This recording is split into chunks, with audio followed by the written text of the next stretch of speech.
Stop that right now! You don't have permission to be here!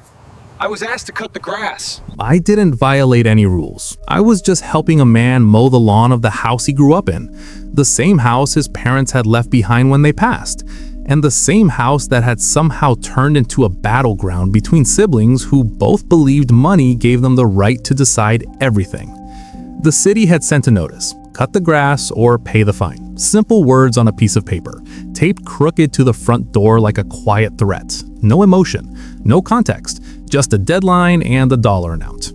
The man I was helping was named Daniel, early 40s, worn down in a way that didn't come from age, but from years of carrying things that weren't fully his to carry. This house had been his parents' pride, a small place in a quiet block, nothing fancy, but paid off decades ago. When they died, the house didn't go to one person. It went to both sons. On paper, Daniel and his older brother, Mark, owned it together. In reality, only one of them lived there.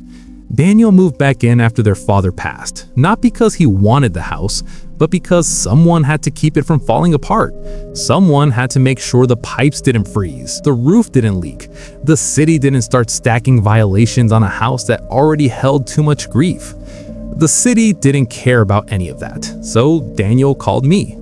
When I pulled up, the yard told the story before he did. Grass uneven, thick in some places, thinner in others, like it had been cut in sections and then abandoned. This wasn't neglect, this was interruption.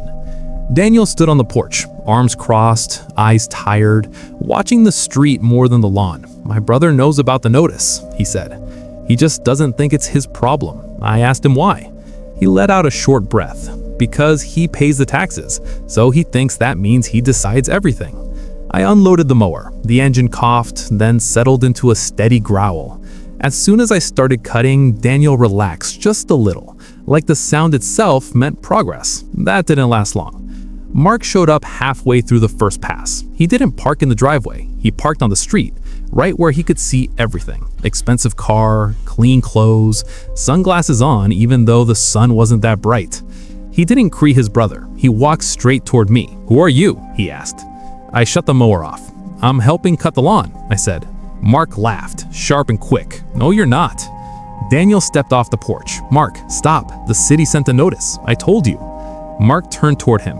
"And I told you not to touch anything until we talked." "We did talk. You said you pay the taxes and it's my responsibility to deal with the rest." "That's not what I said," Mark snapped. "I said you don't get to make changes without my approval. It's grass. It's not a renovation." He pointed at the mower. "That mower costs money. You didn't buy it."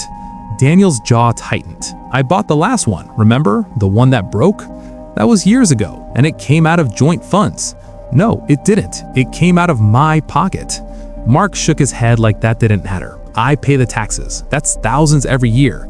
This house exists because of me." The sentence hung in the air longer than it should have. Daniel looked at the lawn, then back at his brother. "This house exists because Mom and Dad worked their whole lives for it." Mark's face hardened, "And I'm the one keeping it legal." That's when he pulled out his phone. Daniel froze. "What are you doing?" "Calling this in. You hired someone without my consent. Unauthorized alteration of shared property."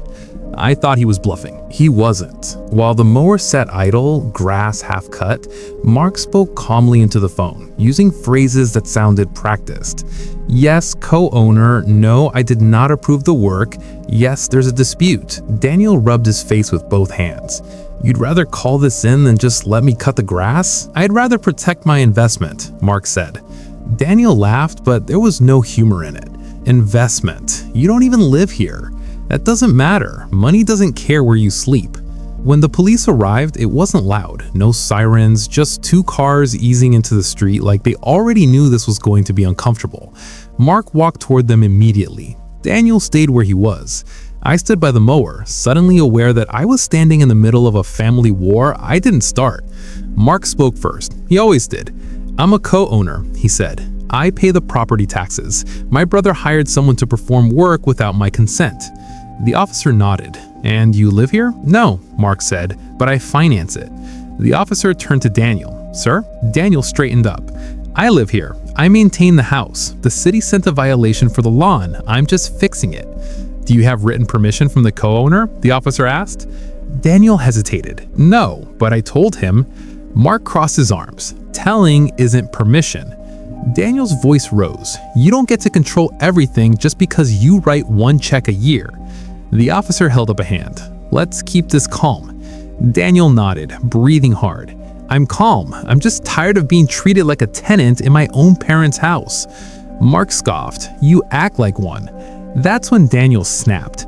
You don't shovel the snow. You don't fix the leaks. You didn't sit with Dad when he couldn't remember your name. You just send money and think that makes you king. The officers exchanged a look. Mark stepped back. This is exactly why he shouldn't be making decisions. Daniel looked at them both. I'm not damaging anything. I'm cutting grass. The officer sighed. Sir, this is a civil dispute, but since there's an active complaint and shared ownership, we need to pause the work. Daniel shook his head. Pause it how? By stopping, the officer said. Daniel looked at the lawn, half wild, half cut. If I stop, the city fines us. Then what? Mark shrugged. I'll pay it. Daniel stared at him. You don't get it. It's not about the money. Mark said it quietly. It always is. The officer turned back to Daniel. Sir, we're asking you to step away from the work. I live here. You're telling me I can't maintain my own home? We're telling you there's a dispute, and until it's resolved, work needs to stop. Daniel laughed again, bitter this time. So he pays taxes, and that means he gets to freeze everything? Mark didn't deny it. Daniel took a step toward the mower. The officer stepped in front of him. Sir, don't. Daniel stopped, hands shaking. This is insane. The second officer spoke up. We don't want to escalate this. Mark said, then remove him. Daniel turned slowly. You want me removed? Mark met his eyes. Until this gets sorted. The words landed harder than any shove. I'm your brother, and I'm the one paying for this house. That was the moment the argument stopped being about grass. The officer told Daniel to step aside. Daniel refused. He didn't yell, he didn't swing, he just stood there in the yard he'd grown up playing in and said, no. That was enough. They turned him around gently, almost apologetically, but cuffed him anyway. Mark watched without expression. The lawn stayed unfinished.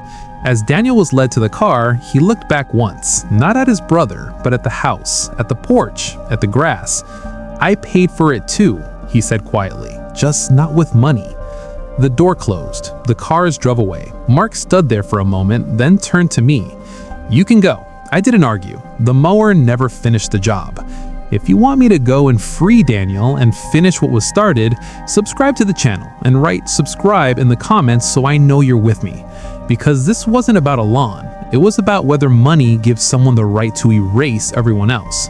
Does paying for something mean you own the people attached to it? That's the real question.